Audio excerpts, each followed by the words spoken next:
A vida na floresta. Lembro-me como se fosse ontem. Aquele cheiro úmido da terra após a chuva, o canto dos pássaros rompendo o silêncio da manhã, Carlos e Joyce, bons tempos.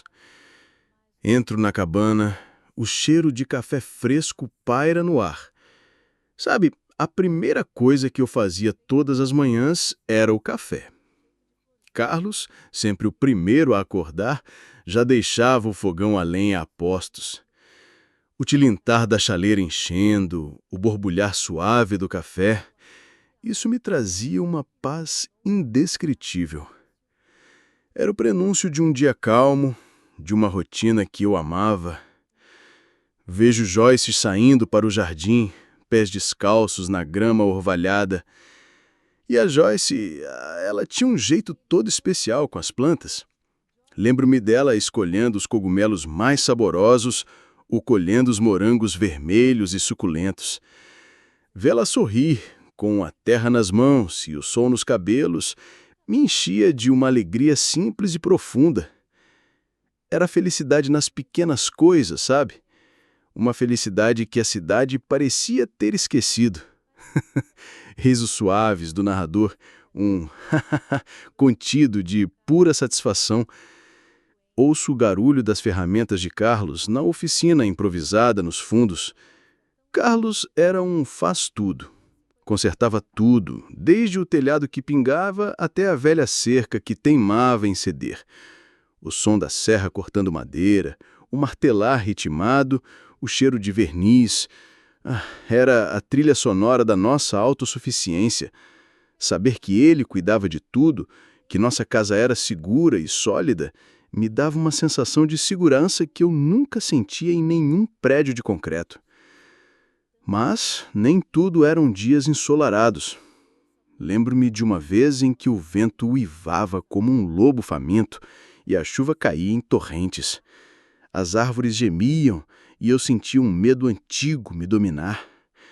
Olhava para o Carlos, que, com a lanterna na mão, verificava cada fresta da cabana, o rosto sério, preocupado.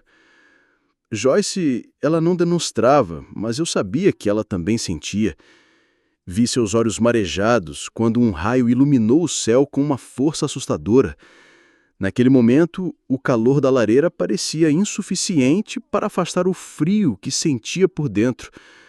A fragilidade da nossa vida ali, tão próxima da força avassaladora da natureza, se tornava palpável. Era uma tristeza silenciosa, o peso da vulnerabilidade. Um arrepio percorre o narrador, quase um sussurro de angústia. Mas a vida na floresta também nos ensinava sobre compaixão. Lembro-me de encontrarmos aquele esquilinho com a pata machucada. A Joyce o pegou com um cuidado imenso, limpou o ferimento, fez um pequeno curativo. A alegria genuína em seus olhos quando o esquilo começou a se mover com mais liberdade, aquilo sim era reconfortante. O narrador sorri, um sorriso terno, lembrando da delicadeza de Joyce. Mas um dia, o Carlos voltou da cidade com uma expressão pesada, a notícia de que a área seria desapropriada para uma nova construção. Senti um nó na garganta. Aquela floresta, nossa casa, nossa vida seria tomada. Um suspiro pesado escapa do narrador. O tom muda para desapontamento e incerteza. Vejo Joyce desolada, olhando para as árvores da janela. Joyce chorou aquele dia. Um choro silencioso, mas que eu sentia até a alma. Olhava para as árvores que ela tanto amava, o santuário onde encontrava paz, e sabia que aquele era o fim de um capítulo. Era uma tristeza profunda, a sensação de perda de um pedaço de nós mesmos.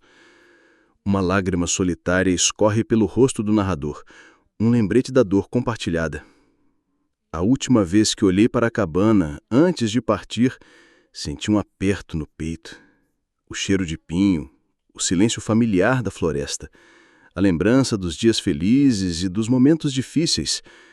Tudo isso se misturava numa melancolia que só quem viveu algo assim pode entender. Fiquei feliz por termos vivido aquilo, mas triste por saber que não voltaria mais. O carro acelera, deixando a floresta para trás. A estrada de terra batida se transformou em asfalto, e o barulho dos pneus no chão cedeu lugar ao burburinho crescente da cidade. Cada quilômetro percorrido era como um pedaço da nossa essência ficando para trás, preso entre as árvores que agora diminuíam no retrovisor. Olho para o rosto de Joyce, o olhar distante. Joyce estava quieta. O brilho em seus olhos, que antes refletia a luz do sol nas folhas, agora parecia apagado.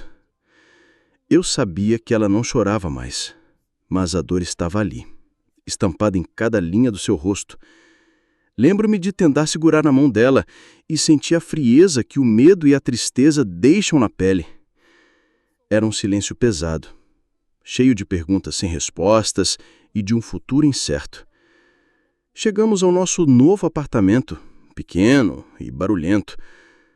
A cidade nos recebeu com seu caos habitual. O apartamento, apesar de limpo e organizado, parecia sufocante. O barulho constante dos vizinhos, o trânsito lá fora, o cheiro de poluição, tudo era um contraste gritante com a paz que havíamos deixado. Olho para as frases que eu poderia fazer.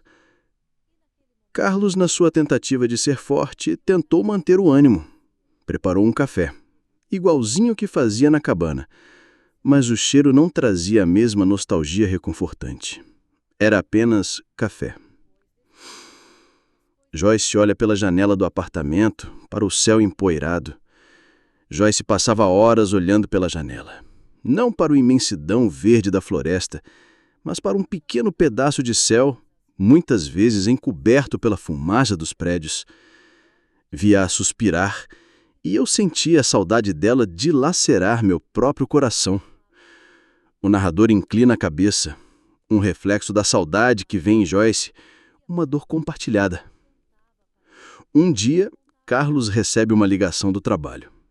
As dificuldades financeiras começaram a aparecer. Carlos trabalhou incansavelmente, tentando compensar a perda da nossa liberdade e da nossa conexão com a natureza. Lembro-me de vê-lo voltando para casa cansado, os ombros curvados pelo peso das responsabilidades.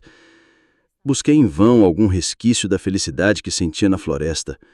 Passei por parques, visitei museus, tentei me adaptar à rotina frenética, mas a verdade é que a felicidade genuína, aquela que vinha da simplicidade, parecia ter se perdido em algum lugar no caminho. Carlos e Joyce discutem baixinho sobre o futuro. As tensões começaram a surgir entre nós. As conversas, antes leves e cheias de planos para o futuro na floresta, agora eram pontuadas por discussões sobre dinheiro, sobre as dificuldades da vida na cidade. Lembro-me de ouvir as vozes baixas deles vindo de outro cômodo e a preocupação tomando conta de mim. Um leve tremor na voz do narrador, como se estivesse escutando a cena novamente, a apreensão crescendo. Uma noite, sinto o choro silencioso de Joyce no escuro. O escuro do apartamento não escondia sua dor. Fui até ela, abracei-a forte e senti a força da nossa amizade nos momentos mais sombrios. Naquele abraço havia um misto de tristeza pela situação, mas também uma determinação em seguir em frente, juntos. O narrador aperta os punhos, a força do abraço ecoando em sua própria lembrança. Um dia, Carlos encontra um pequeno pote de geleia de morango, feito por Joyce, com os últimos frutos que colhemos na floresta. Aquele pequeno pote, guardado como uma joia, trouxe um sorriso tímido ao rosto dele. Lembro-me de vê-los dividir a geleia em cima da mesa da cozinha. Um silêncio carregado de lembranças, mas também de esperança. Um calor reconfortante surge na voz do narrador, uma faísca de memória afetiva.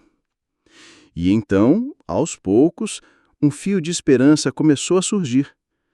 Joyce pegou um caderno e lápis. Começou a desenhar, não as árvores imponentes da floresta, mas as poucas flores que encontrava em vasos nas bacanas dos vizinhos.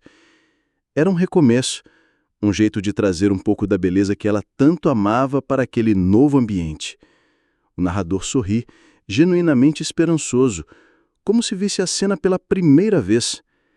E Carlos, percebendo isso, comprou um pequeno vaso de plantas, uma sampaneira, colocou na janela do apartamento.